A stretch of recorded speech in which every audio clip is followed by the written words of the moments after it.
To learn the good, the bad, and the reality of the nomadic lifestyle, click the subscribe button so you don't miss anything. Click the bell notification. So as you know, Carolyn and I are going to quit the nomadic lifestyle. And I know people get tired of me saying that, but what I have to do is, for anybody who is new to the channel, they have to know what I'm doing so I don't just jump into a middle of video. So we're going to quit the nomadic lifestyle and we're going to try to do some off-grid living on tiny houses here in the state of Missouri.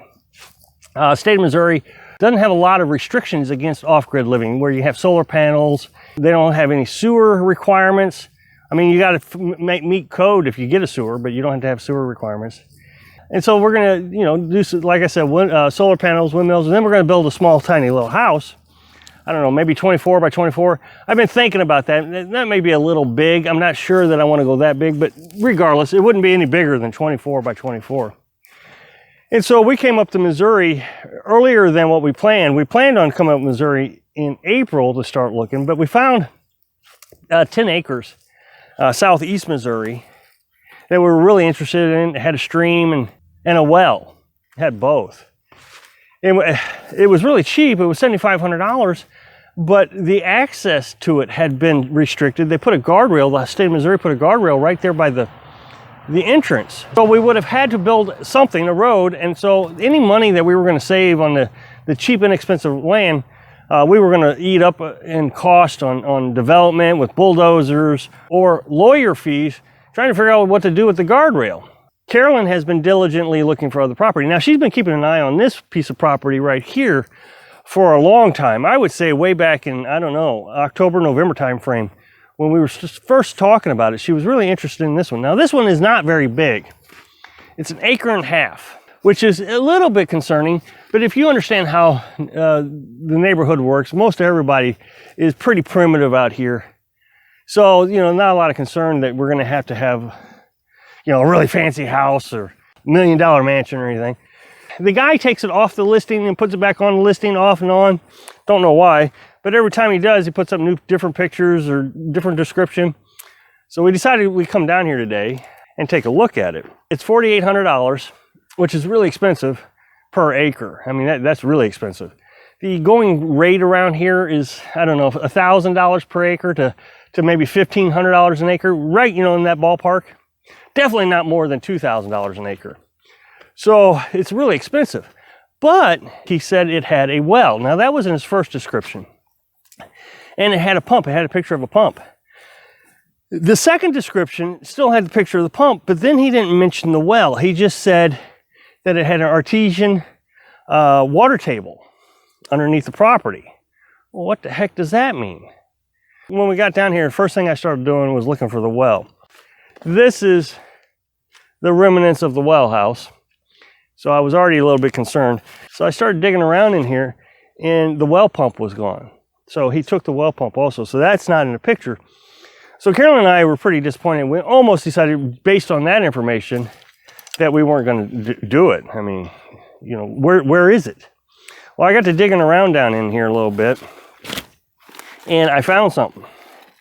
Underneath this brick, right here, is a big 6-inch hole. I would say that's probably 6 inches. Straight down. I mean, I can't see the bottom. So we got the flashlight. We looked down here. I couldn't see anything there either.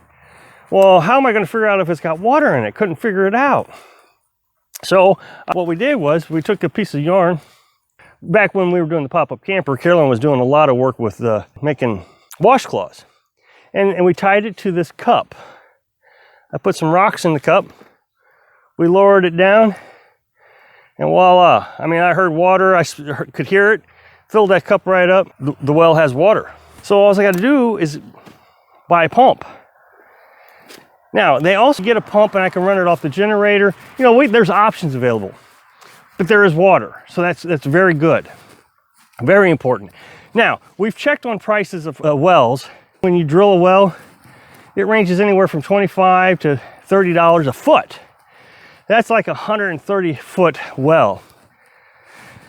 So if you do the math, that well is about $3,200. So if you want to dig a well, that's how much it costs. So if I subtract the $3,200 from the 48, you know, that puts us right there in that price range that I was talking about, you know, $1,000 to $1,500, $2,000 an acre.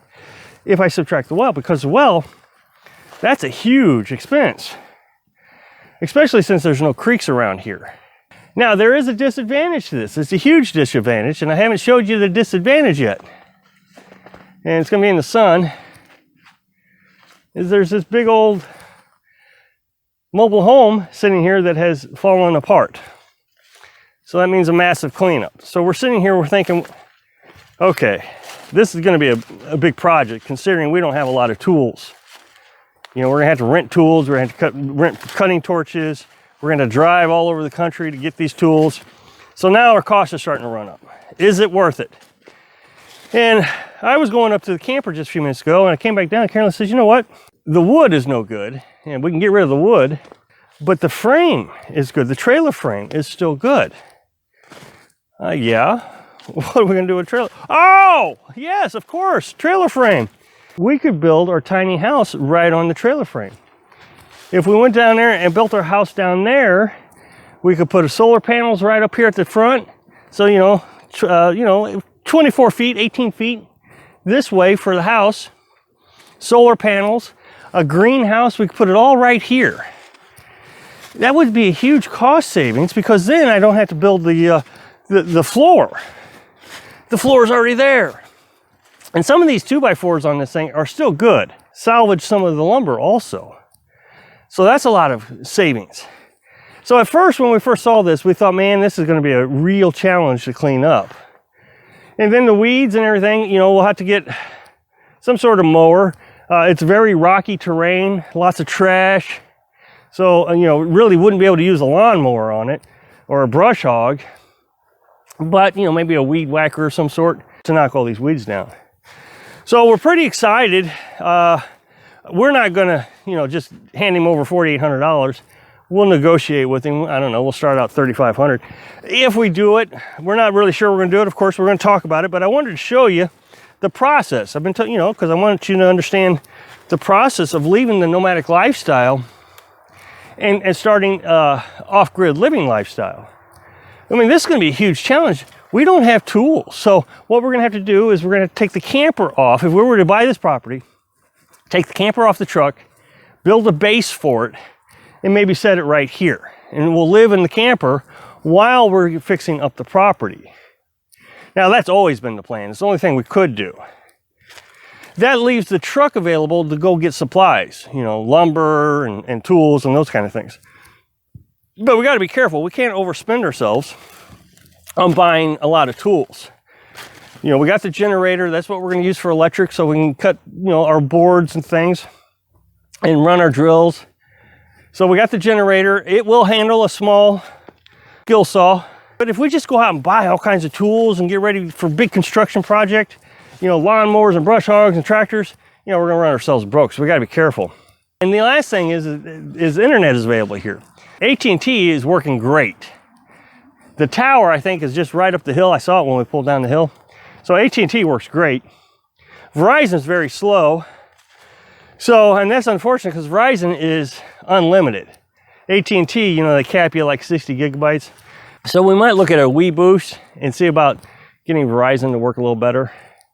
This is the process, just driving around looking for property that isn't gonna cost us an arm and a leg to get developed, where we can just start, you know, almost instantaneously start building our tiny house and setting up solar panels. That's the key.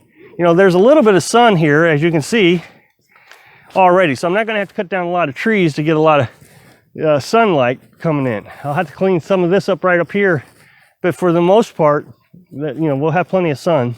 Thanks for watching. Click like if you like video, and happy travels.